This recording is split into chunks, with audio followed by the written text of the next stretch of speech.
So all of that stuff that I had basically, sized up the 2 days before, we fell into that price target and then we bounced right back up into that kind of resistance area. And now we're starting to soften again.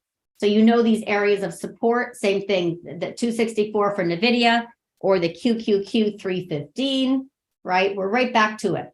Exactly, like literally right back to it. All the Qs tagged perfectly, dumped, and then had that big relief rally into resistance, and now they're rolling back over. Ironic, right? So that Tuesday through Thursday game plan worked really, really well. So now we're starting the week, and this matters to me. How do we open? And then how do we close today? Because here's an example. Huge bullish engulfing. We could not break that 303.50 when this happened. I said, that's really, really important. If we get back below 303.50, we have a nice pullback. We didn't. Look at this. Didn't even get below. That happened to be the 100 week. We pushed higher. We had a very sharp, 1 day right into the 8 day and then gapped up higher. Boom.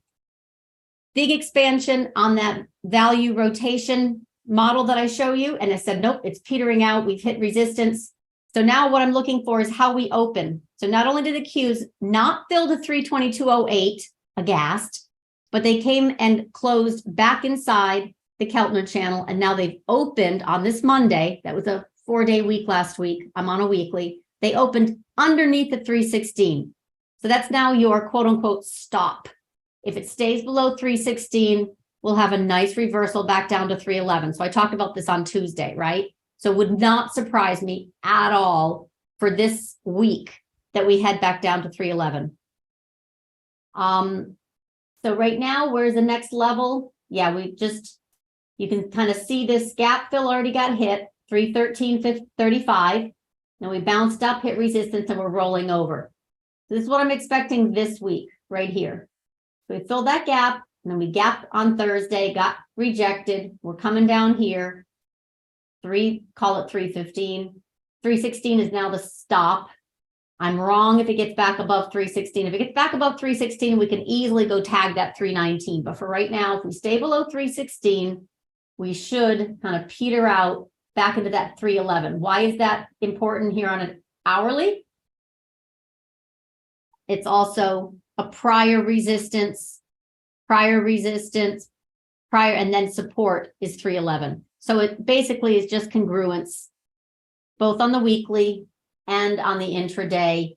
And it's not too shabby as a price target for the daily. The daily would be the 21-day moving average around 310.40. So wouldn't surprise me if we have a little tag here, a bounce, and then we go down and fill this particular, I'm gonna fix this. But one thing at a time. I'm just doing for the chasing, 308. In time, the 308. Supported, and then the Momo plays are absolutely not. So this is, come on, data. Thank you very much. This is headed perfectly into price target so far, 174.30. There's nothing wrong with this still. In other words, it has, here it is. 167.49 is the level that below it is an air pocket of risk. Earnings not until the 19th. So we've got a week. Lightening up.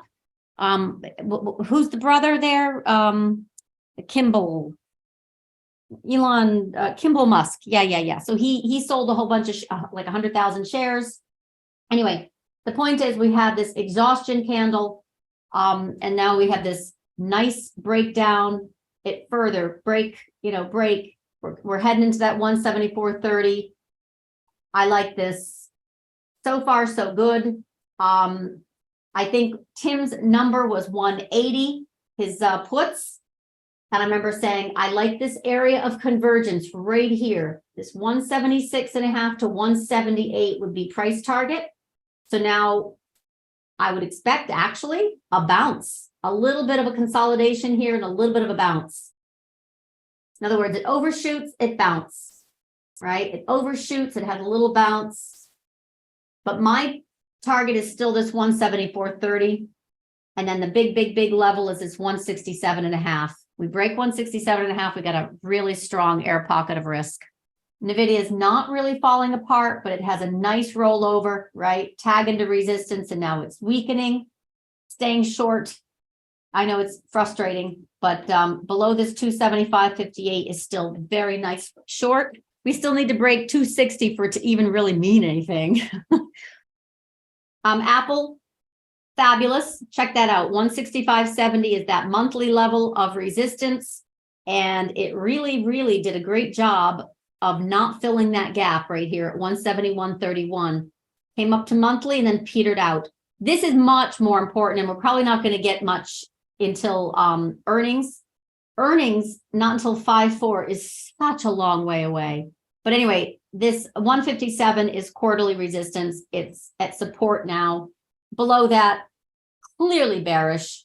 Above that, clearly bullish. In the meantime, this is just sideways consolidation, okay? Intraday, it just hit the first hourly gap fill. So these were all nice setup shorts from last Tuesday. So they all had come into like this resistance area, Apple and NVIDIA, you know, the whole thing. So now we're just kind of seeing them follow through to the downside. Tesla was the easiest, really, right? Just gorgeous. Sitting on weekly support of 177, but monthly, quarterly is 167. So that's even more important. Tesla's kind of in its own little world, but this so far, the market's stabilizing right here. Tesla's sitting here on this support. Okay, let's just do that. I don't have any other alerts. Very, very, very choppy market in general. Tesla getting absolutely supported in this intraday area of 170, let's call it 177. That's weekly support, hourly support.